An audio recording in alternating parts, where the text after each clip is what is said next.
육적인 예배가 아니고 방법의 예배가 아니라 성령의 예배가 되시기를 바랍니다. 하나님은 분명히 예배할 때 우리에게 말씀하시고 우리를 만나주시고 우리에게 역사하신다고 하였습니다. 그래서 하나님은 지금도 이렇게 예배하는 자를 찾으시나니 하나님은 영이시니 예배하는 자가 영과 진리로 예배될 줄 믿습니다. 복음을 받지 않아서 구원을 못 받은 자가 있고요. 그게 하나님 백성이 아니죠. 복음 받고 구원받은 자가 있습니다. 그래서 하나님 백성, 하나님 자녀라고 합니다. 그런데 이제 복음으로 구원받은 자도 또 구분할 수 있습니다. 복음이 희미한 사람이 있고 반대로 오직 복음인 사람이 있습니다. 자, 그렇다면 또 오직 이 복음인 이 사람들도 또 두 부류로 구분할 수 있습니다. 이 지식이 되어서 영적인 역사를 모르는 자가 있는가 하면 실제로 이게 지식이 아니고 진짜 영적인 비밀을 알고 누리는 자. 자, 이 상태를 영적 충만 서밋이라고 합니다. 교회에도 구원받지 못한 자가 있습니다. 종교 생활로서 교회에 앉은 사람이 있을 것이고요. 구원은 받았겠지만 아직도 복음으로 뿌리 내리지 못하고 오직 복음이 되지 못하는 복음이 희미한 자도 있을 것입니다. 그리고 더 나아가서 복음은 알지만은 진짜 영적인 비밀을 못 누리고 영적인 힘이 없는 자도 있는 거예요. 예수님께서는 제자를 불러다가 3년 동안 예틀을 깨고 계속 바꾸고 가시는데 제일 먼저는 복음을 깨닫도록 이끌어 가신 거예요. 사람들이 나를 누구라 하느냐, 너희는 나를 누구라 하느냐, 계속해서 이끌어가면서 이들이 오직 복음 되기를 원하시는 거예요. 더 나아가서는 성령의 충만 받아가도록 만들어 이끌어 가시는 거예요. 여러분과 저는 어떤 성도로서 어디로 가야 될 것입니까? 우리가 오직 복음을 회복하고 그리고 나서 더 나아가서는 영적인 서밋이 되어 가기를 원하시는 거예요. 그래서 예수님은 제자들에게 이렇게 말씀하셨습니다. 오직 성령이 너희에게 임하시면 너희가 권능을 받고 예루살렘과 온 유대와 사마리아와 땅까지 이르러 내 증인이 되리라 하시니라.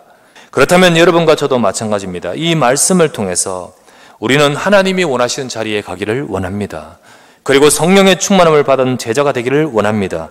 그때 우리 삶은 하나님의 능력이 임하고 하나님의 역사가 임하는 인생이 되는 것입니다. 복음 없는 종교적인 성도의 모습을 봐야 되겠어요.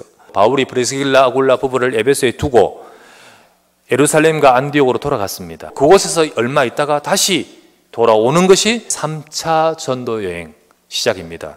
에베소로 오게 되는 거예요. 그리고 나서는 바울이 이들에게 묻습니다. 2절입니다.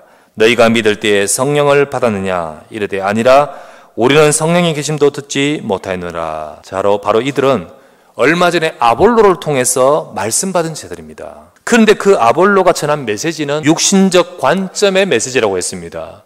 우리도 예수님처럼 살아야 된다. 그러다 보니까 이 말을 듣고 배웠던 모든 거기 있는 제자들이 육신적 관점에서 그들은 예수님을 믿는다 하고 있는 거죠. 주는 그리스도십니다. 예수님이 그리스도로 오셔서 십자가에 죽으시면서 여러분과 저의 인생이 절대 해결하지 못하는, 우리가 발버둥을 치고 노력한다고 했어도 해결하지 못하는 인생의 문제, 바로 죄의 문제를 끝내셨습니다. 우리 인간을 잡고 있는 마귀의 권세에서 누가 벗어납니까? 예수 그리스도만이 사단의 일을 멸하신 줄 믿습니다. 지옥에 빠져 죽을 수밖에 없고 지옥 고통당하는 우리 인생을 건져내어 하나님의 자녀되는, 하나님 백성 되는 길을 여신 분이 바로 그리스도이십니다. 이 예수 그리스도 내 모든 문제 해결자의 언약입니다. 이거를 알아야 되고 이 비밀을 고백하고 이것을 붙들어야 되는데 모르는 거예요. 그들 속에 그리스도로 주시는 영적인 비밀과 그 영적 능력은 없습니다. 불신자와 똑같은 종교적 수준에서의 신앙생활입니다. 그렇기 때문에 복음으로 답을 줄 수는 없는 거예요. 그 속에 하나님의 영적인 복음 안의 능력이 없는 겁니다. 바울은 그때 이 제자들에게 뭐 했습니까? 4절 말씀에 보니까 그때 예수님을 전합니다. 지난주에 보았다시피 브리스길라 아굴라도 아볼로한테 사도행전 18장 26절에 주의 도를 더 자세히 정확하게 가르쳤다 했지 않습니까? 그리고는 오늘 본문에 보니까 예수님의 이름으로 세례를 받다 했습니다. 예수님 이름을 믿고 영접하고 믿었다는 겁니다. 그때 어떤 일이 벌어집니까? 성령이 임하십니다. 그 전에 아무리 철저하게 아무리 열심히 했다 할지라도 육신적인 것에는 하나님의 영이 임하지 않습니다. 여러분, 하나님 만나는 길은 예수 그리스도밖에 없습니다. 예수 그리스도 고백한 그에게 하나님의 영이 임하시는 겁니다. 근데 아무리 노력하고 철저하게 바르게 산다 할지라도 종교와 육신과 그것에는 하나님이 주신 길이 아닌 거지요. 쟤들도요, 한참 동안 엉뚱한 것 많이 말했어요. 전부 종교적인 자기 틀 가지고 육신적인 유대인들의 관점 가지고. 그런데 그거를 하나하나 껍데기를 벗기면서 하나님은, 주님은 그들을 이끌어서 사도행전 1장 138 아닙니까? 예수님이 오직 그리스도입니다. 그리고 너희를 통하여 영적 세계 하나님 나라 일이 임하는 거예요. 이거 위해서 너희는 오직 성령의 충만 받으라. 자, 그렇다면 두 번째, 성령의 능력이 임하는 제자 되어야 됩니다. 예수님은 제자들에게 너희 방법과 너희 능력과 네 수준으로 세상 바꾸라고 하지 않았습니다. 예수님이 분명히 거듭거듭 주신 약속이 있는데 요한복음 14장 16절 내가 아버지께 구하겠으니 그가 또 다른 보혜사를 너희에게 주사 영원토록 너희와 함께 있게 하리니 26절 보혜사 곧 아버지께서 내 이름으로 보내실 성령 그가 너희에게 모든 것을 가르치시고 내가 너희에게 말한 모든 것을 생각나게 하시리라. 사도행전 1장 4절 사도와 함께 모이사 그들에게 분부하여 이르시되 예루살렘을 떠나지 말고 내게서 들은 바 아버지께서 약속하신 것을 기다리라. 오직 성령이 너희에게 마시면 너희가 권능을 받고 예루살렘과 온 유대와 사마리아와 땅까지 이르러 내 증인 되리라 하시니라. 주님의 약속은 분명했습니다. 하나님은 우리가 이 세상 살아갈 때 이 능력 가지고 살라고 하십니다. 떠나가서 세상을 살리는 사역 속에서도 이 능력 가지고는 안 되는 것입니다. 분명히 주님은 주시겠다 하시고 이거 기다리라 하셨다면 이거를 우리가 기다리고 포커스를 맞춰야 되는 거 알겠습니까? 그분은 누구십니까? 창조주 하나님이시며 우리의 모든 것을 주관하시는 그 하나님, 그 하나님의 영이 우리에게 지금 능력으로 역사하시겠다고 하셨습니다. 그래서 여러분 염려하지 마시고 우리의 수준에 빠지지 마시고 이 능력을 구해야 될 줄 믿습니다. 의사도 모르고 의학도 한계가 있습니다. 그러나 하나님께는 모든 것이 절대 가능인 줄 믿습니다. 제자는 어디에 포커스를 맞춰야 되냐? 바로 하나님의 이 능력을 받는 비밀을 가져야 됩니다.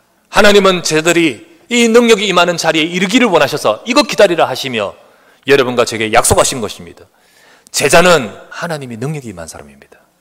제자는 하나님의 영으로 충만한 사람입니다. 세 번째, 영적인 부흥 속에 되어지는 것이 전도운동입니다. 바울은 에베소에 와서 전도부터 하지 않았습니다. 그 만난 제자들과 함께 먼저 이 영적 축복을 받았습니다. 이 몇 명의 성령 충만한 이 제자들과 함께 에베소와 아시아 전도운동의 역사가 시작된 것이 바로 오늘 본문입니다. 전도운동은 하나님께서 우리에게 원하고 계시는 뜻이지만은 하나님은 그것을 우리에게 방법으로 주신 것도 아니고 프로그램으로 주신 것이 아니고 하나님의 역사로 되기를 원하신 겁니다.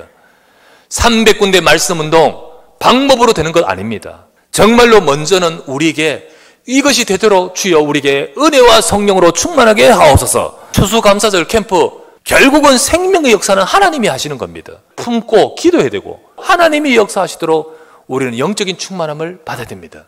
이 영적 능력이 없으면 절대로 되어질 수 없습니다. 그래서 우리는 먼저 영적인 부흥을 먼저 받아야 됩니다. 오늘 이 예배에서 그리고 현장에서 진짜 여러분 은혜 받고 말씀에 집중해 보십시오. 갈등하지 말고 낙심하지 말고 여러분의 문제에 빠지지 말고 말씀에 집중해 보십시오. 그리고 그것을 붙들고 언약을 잡고 하나님이여 나에게 약속하신 대로 하나님의 능력과 은혜를 부어 주시옵소서. 그러면 분명히 하나님은 약속하신 대로 우리에게 영적인 힘과 능력을 부으시고 내가 살고 현장을 살리게 되어 있습니다. 여자들과 예수의 어머니 마리아와 예수의 아우들과 더불어 마음을 같이하여 오로지 기도에 힘쓰지 않습니까? 마가다 방에서 모여서 오로지 기도에 힘쓰지 않습니까? 그 속에 일어났던 것이 사도행전 2장에 하나님의 성령이 불같이 임하되 각 사람 위에 임하였고 온 집에 임하여 있더니 그러면서 전도운동이 벌어진 것이죠. 주를 섬겨 금식하면서 하나님께 기도하는데 성령께서 이르시되 내가 너희를 통하여 하시고자 하시는 그 일, 불러시키는 일을 위하여 바나바와 바울을 세우라 하시며 주님이 하실 일을 이루어가도록 만드셨지 않습니까? 그게 첫 번째 선교사 파송이고 이제 본격적으로 1차, 2차, 3차 전도 여행의 시작이 되어버리지요. 아시아 살리는 이 응답, 에베소 살리는 이 응답, 그 이전에 먼저 오늘 본문의 1절부터 7절에 나왔다시피 쟤들과 함께 성령의 충만함을 받은 것이 이 비밀인 겁니다. 우리 속에 영적인 부흥을 허락하여 주시옵소서. 나에게 하나님의 영으로 채우시고 나는 부족하지만 능력으로 역사해 주시옵소서. 정말 우리 속에 이 영적 부흥이 일어나도록 오로지 마음을 같이하여 이 축복을 누리시기를 바랍니다. 거기에 앞장서야 될 사람이 누굽니까? 중직자입니다. 우리 성령의 충만함을 받는 모든 제자 되시기를 우리 주 예수 이름으로 축원합니다.